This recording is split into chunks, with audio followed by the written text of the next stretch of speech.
Makanya ciri utama kebenaran itu bal naqdhifu bil haqqi 'alal batil fayadmaghuhu fa idza huwa zahid.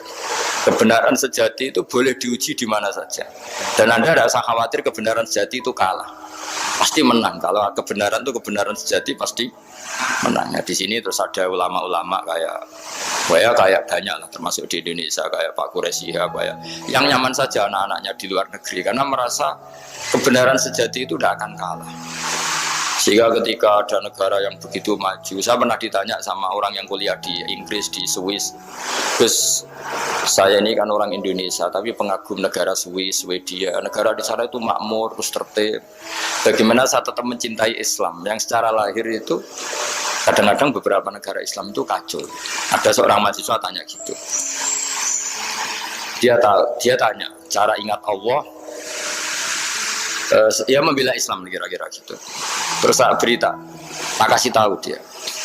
Ketika Anda muji negara-negara itu makmur, sejahtera, itu sebetulnya tetap utang jasa terbesar itu sama Tuhan.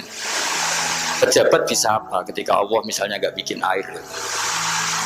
Negara bisa apa misalnya ketika Allah itu nggak bikin oksigen? Tetap semua ketertiban itu karena kehendak Allah.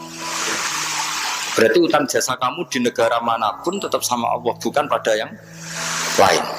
Bahwa ada hukum sosial manusia, oke lah, kedua, ketiga, dia harus terima. Hanya dia sadar. Nah, masalahnya kita ketika di negara yang makmur gitu, pikiran kita, oh, presidennya hebat, menterinya hebat, tata sosialnya hebat. Oke, nggak apa-apa, muji manusia itu nggak apa-apa. Tapi tetap itu semua di bawah muji Allah Subhanahu wa Ta'ala. Ada air begini ciptaan Allah, ada oksigen sehat ciptaannya Allah. Sehingga muji pertama itu kepada apa artinya kehebatan manusia ketika ada gempa besar, ada likuifaksi, ada macam-macam. Nah, maksud saya ngaji di sini, ingat Allah itu dengan cara seperti itu. Sehingga ketika kita hidup di negara manapun, ya utang jasa pertama pikiran kita sama Allah Subhanahu wa Ta'ala. Tapi kalau enggak, kamu terjebak hukum adat tadi. Di mana-mana ayam itu yang mengeluarkan telur, telur mengeluarkan ayam, nggak bisa bantu batu ini mengeluarkan ayam, keliru kamu. Ketika ayam mengeluarkan telur, memangnya ayam itu bisa? Apa dia berpikir sekolah dulu gimana ya cara punya telur? Kan tidak juga, tidak berkedak juga. Apa ketika mata kamu bisa melihat terus kamu merencanakan gimana ya mata supaya bisa melihat? Ya tahu-tahu sudah melihat.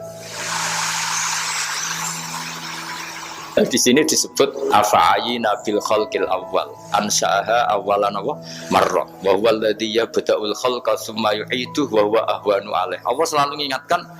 Nah, iman yang baik itu iman yang seperti saya utarakan tadi. Kamu ingat kekuasaan Allah ketika belum ada apa-apa. Belum ada apa-apa ya Allah bikin manusia itu dari tanah, bikin ayam ya dari tanah, bikin sapi ya dari tanah. Bahkan semuanya dari ketiadaan. Nah, dengan iman seperti itu, nanti kalau kamu ngaji hadis, Nabi bisa mengeluarkan air dari apa? Dari jemarinya. Terus Nabi Ibrahim dibakar gak apa-apa. Nabi Soleh bisa mengeluarkan unta dari batu besar. Nabi Musa bisa menyibak laut hanya dengan tongkatnya. Itu semuanya kamu udah jangka.